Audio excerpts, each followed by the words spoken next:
This is part 10, work, power and energy.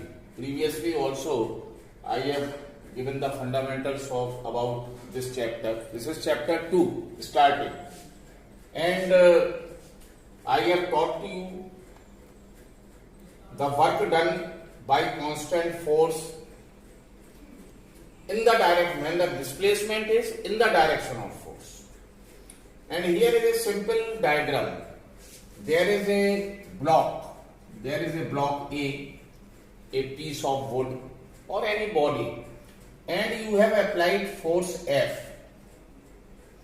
in such a way that the block moves from point A to point B. First of all, initially it is at point A, then it comes at point B, and the displacement is in the direction of force, which is S. The displacement is S. So the direction of force and displacement, they are in the same direction. In other words, you have to calculate the work done by constant force. This force is constant because its value is not changing with time. So you have to calculate the work by constant force when the body moves in the direction of force. And in that case, the formula of the work is W is equal to F into S. Already I have told you. And I have also told you about the SI and CGS units of work. Already in part 9. Again I am telling you the SI unit is 1 joule. It is written like this. J, small j, not capital J. Joule. In short, 1 J. The definition is simple. From this formula you will make the definition. 1 joule work is done when 1 Newton force is applied on the body and the body shows displacement or displaces itself in the direction of force by 1 meter. So it is a very simple definition. Similarly, in CGS unit, it is 1 erg.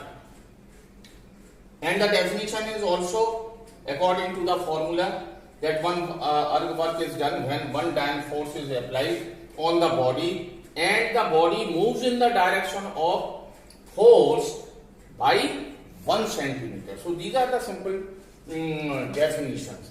Now this is B part, that what is the relation of in between joule and erg.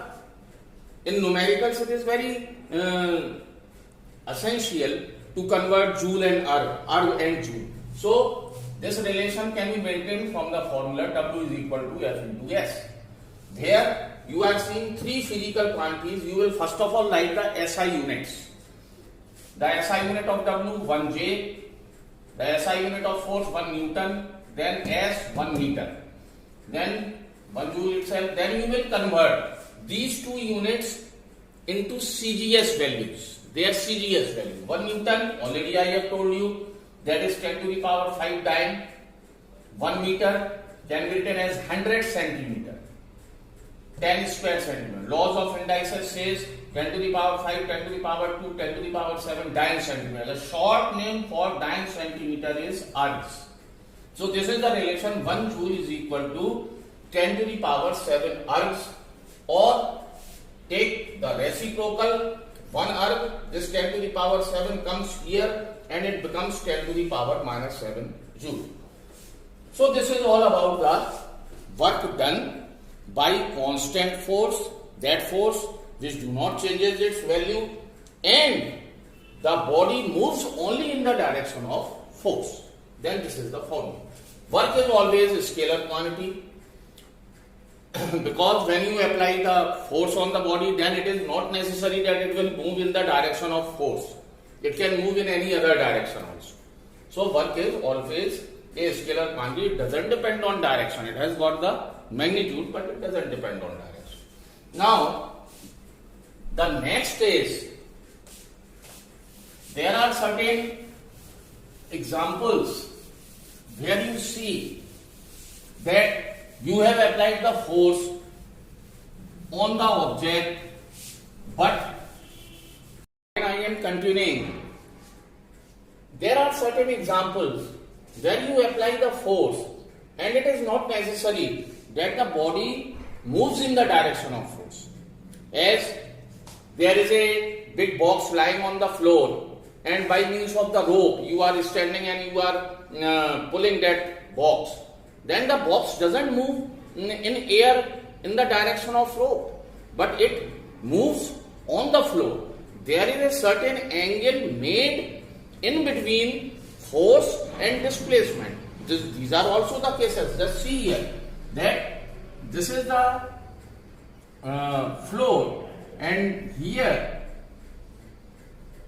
there is a box at point A lying, and on this point A, on this box, you have applied the force in this direction. In this direction. This is the direction of the force which you have applied. Means you are standing here and the complete direction of force is like this. There is the direction of force. This represents the direction of force. But this box, heavy box, doesn't move like this in air and comes to your mouth. But it moves and comes here on the floor. This is also a condition. This is the displacement S. So how to calculate that? And there is an angle made here in the direction of force and displacement. The angle made is theta. Again I am repeating that there is a box, heavy box lying on the floor. This is floor and you have applied force in this direction. This is the direction of force applied. But the block or that box doesn't move in air towards your mouth, but it moves, it displaces on the floor up to point B and the displacement is S. The angle is made here in between force and displacement, that angle is theta. How to calculate the work in this case? When these are the cases, then there are two methods to calculate the work. Either you break force into two parts and those two parts are mutually perpendicular. Mutually perpendicular means one part will be like this and the part will be like this. One part, that is F1, another is F2. This first method, you have to break the force F into two parts, or you have to break the displacement into two parts, that is S1 and S2. These two methods are there, and this breaking of a force and displacement, they are vector quantity. Breaking of a vector quantity, that can be force or displacement, into two parts which are perpendicular, that process is called resolution. Breaking into components. These two parts are also called components. These are the two components of force. Now this F has got two components, F1 and F2. The displacement, if you are breaking displacement has also got two components, S1 and S2. But essential condition is these parts should make an angle of 90 degree with triangles. In the same way, you will break force F into two components. So for this, you will drop down the perpendicular on point B. So this angle is of 90 degree. Now this F is broken into, F is the main force, which is broken into two components, which is F1 and F2. Now you will see that for doing work, which component is useful. For work, which component of force is useful. So I will see that this component F1 is useful for doing work in this circumstances. So this is part C, which is work done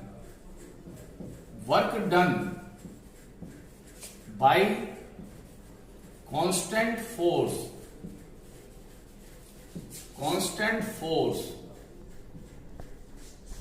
when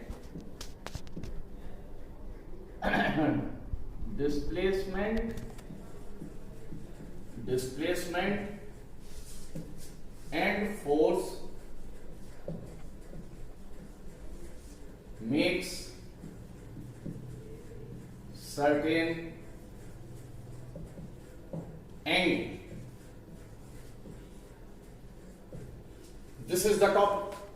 So I have broken the force F into two parts, two components, F1 and F2. Then in order to calculate the work, I have seen that this part F1 of F, it is in the direction of displacement. So this part is very useful to calculate this part of force F1 is very useful to calculate the work. But how to calculate the work? So for this, just see what is the relation between F1 and main force F. In this is a right angle triangle. Here this part A, B, let it be C. AC represents F, main force F.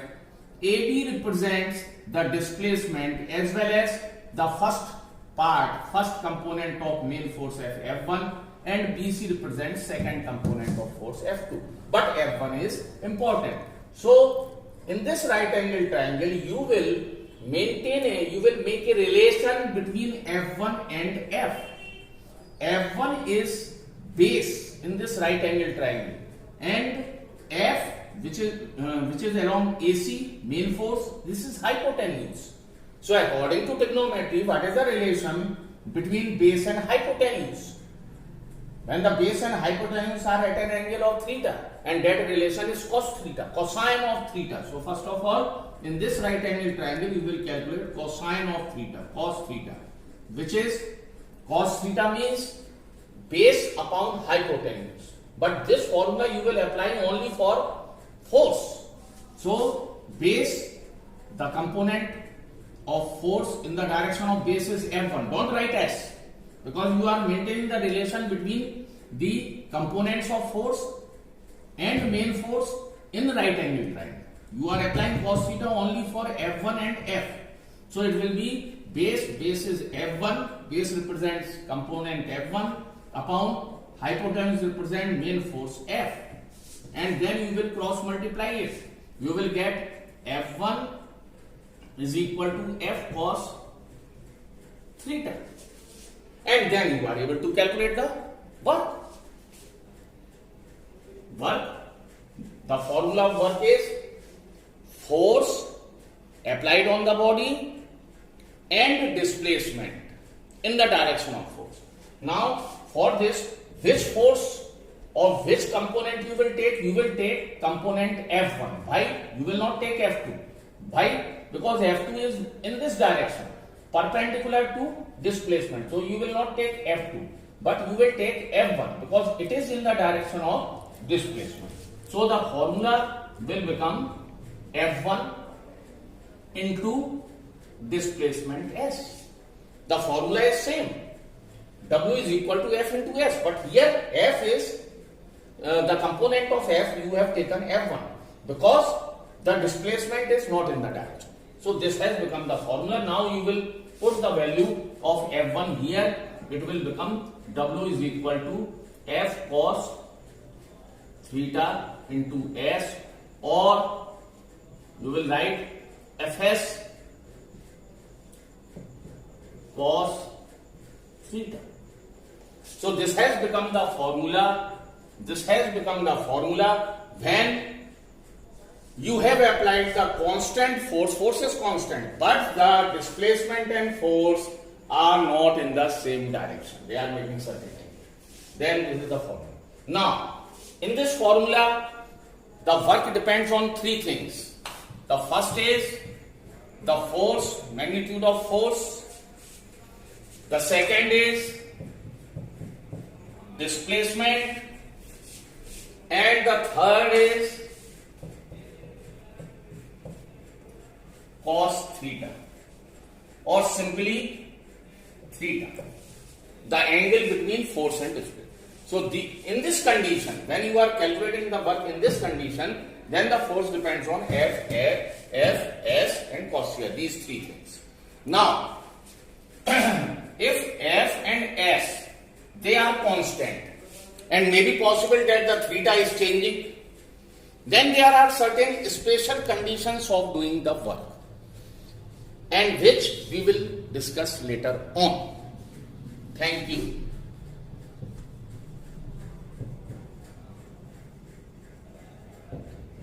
If you have got any problem, please contact me. This is my mobile number directly.